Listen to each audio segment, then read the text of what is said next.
Hello mga kasari, good morning. At ayan, naabutan pa nga kami mga kasari ng ulan. Ayan, makikita nyo basa, hindi pa ako nakakapagpalit. Naabutan kami dito na umulan kapag nung papasok na kami ng barangay namin dito sa Tamakan. Tsaka lang umulan, ang lakas-lakas. So, ayan. Namili kami guys sa palengke, sa Genstar. Ngayon ipapakita ko sa inyo. And then ngayon din dadating guys yung parcel natin na sinabi ko nung nakaraan sa vlog na may bago tayong patungan. So ipapakita ko yun sa inyo guys kapag dumating ngayon, sama natin dito sa vlog. And then ngayon guys, nakakatuwa dahil sa pa-promo ng Chester, bumilit kasi tayo ng halos apat na rim ng Chester. So nakakuha tayo ng 4 na haba ng kape. So eto pa guys, hindi ko pa nagagalaw, and then bumili din tayo ng mga frozen. So ipapakita ko sa inyo ngayon. Ayan guys, oh, naabutan kami ng ganyang kalakas na ulan. Talagang basang-basa kami. Ang gamit ko pa naman na jacket is itong sobrang nipis. Ayan oh, tagus talaga agad dyan ang ulan. So, ito lahat yung aming mga pinamili. Ito dun sa suki namin. Kaya, ito yung total ng pinagbayaran ko. 8,098. Yan, 8,098. Halos mga nagpalaki dito ay sigarilyo. Dahil kumuha tayo ng 4 na rim ng Chester. 3 rim ng Chester na pula. Ayan. Check nga natin, baka umalis kasi kami, hindi pa na lalagay sa eco bag eh. Sabi namin dadaanan na lang namin. So ayan, kumpleto naman yung Chester na pula, 3 rim, and then 5 Chester na black, 5 Chester na puti, kaya equivalent sa 1 rim din yan. Tapos 1 rim ng Marlboro red at 5 kahang Marlboro blue, 2 kaha ng Marlboro lights. So ayan yung Marlboro. Ito yung Chester na black, yung may pinipindot. Nasa 7,000 plus din to guys. Mahal ng sigarilyo. Paano pa pag nagtaas yan? Tapos namili din tayo ng mga biskuit, Oreo, Presto, Richoco, tsaka mga candy. Snow Bear. Yan. Snow Bear. Be Fresh. Puta, may nakita ako. Frutos. Ang di ko lang nabili, XO. Yan, face mask. Yung pang matanda na face mask. Pochi. Ayan. Tapos ito yung nakuha ko na 4. Yan. Inasorted ko guys. Isang free lang to. Gawa ng sa pagbili natin ng Chester. Diba? Ang laking tulong sa atin guys. Ayan oh. 2 kopi ko brown. 2 haba. 1 blanca. Panay twin pack to, tsaka black. So, kahit meron pa tayo dito, may another, tayo, 'di ba, na maibebenta na hindi tayo namuhunan. 'Di ba? Magkano rin ang kikitain natin diyan, guys? 160 ang isa times 4. Meron tayong 640 pesos. Ayan, oh. 'Di ba? Napakalaking tulong.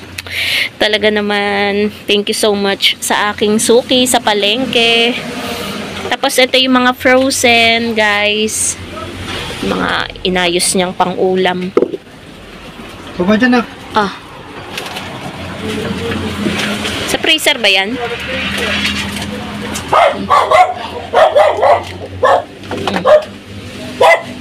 Yan, bala ka dyan. Ito yung mga frozen, guys, na pinamili namin. Ingay ni Basha. Embutido, TJ na regular, 2 balot ng jumbo, tsaka ulam burger. Yan lang guys, konti lang yan, worth 700 plus. So, yan lang naman mga kasari. Antayin na lang natin yung parcel para mapakita ko sa inyo. Kasi, ito tatanggalin na natin to guys. Dito natin ipopwesto. Yan, siguro mga hanggang dito siya. Maliit lang naman yun, tas hanggang dito yung taas niya. Yan. So, antayin na lang natin, guys. Siguro madedelay yun kasi umuulan. 1 hour later. Ayan, guys. Dumating na yung ating bagong patungan. Dito natin siya ipopwesto. At ito, tatanggalin na natin to guys. So, 106 cm lang pala yung taas niya. So, parang hanggang dito lang din siya. Hindi ko tinaasan kasi ayokong maharangan, guys, yung mga delata natin dyan. So, i-assemble na guys ni partner. Ayan, yan lang yung taas niya. Yan. Kailangan mo ng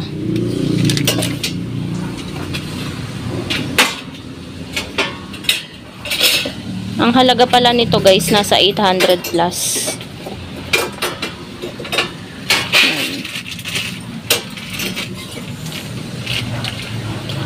Maliit lang yung in-order ko kasi maliit lang naman yung tindahan. Tsaka ayoko ng sobrang laki nga. Kasi nga sisikip lalo dito sa loob.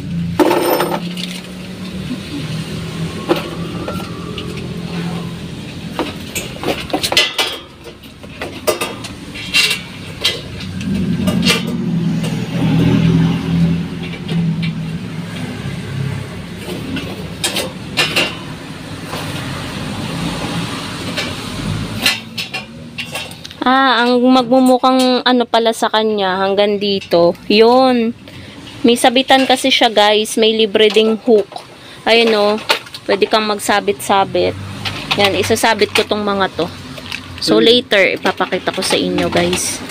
Kung ano ba yung mga isasabit ko dun.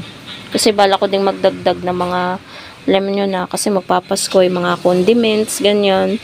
Mga pasta. Siguro bibili lang ako ng mga ilang peraso.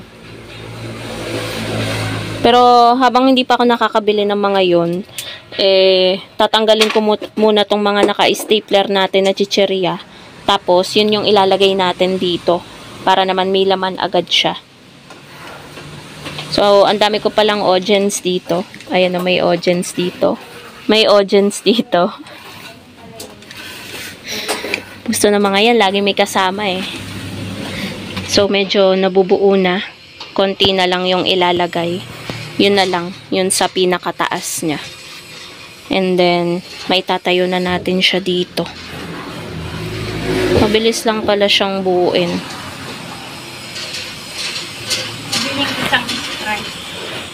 Ano namang ginagawa? Ayan, finally mga kasari ay natapos din akong mag-ayos ng mga paninda. So, ayan na guys yung naayos natin.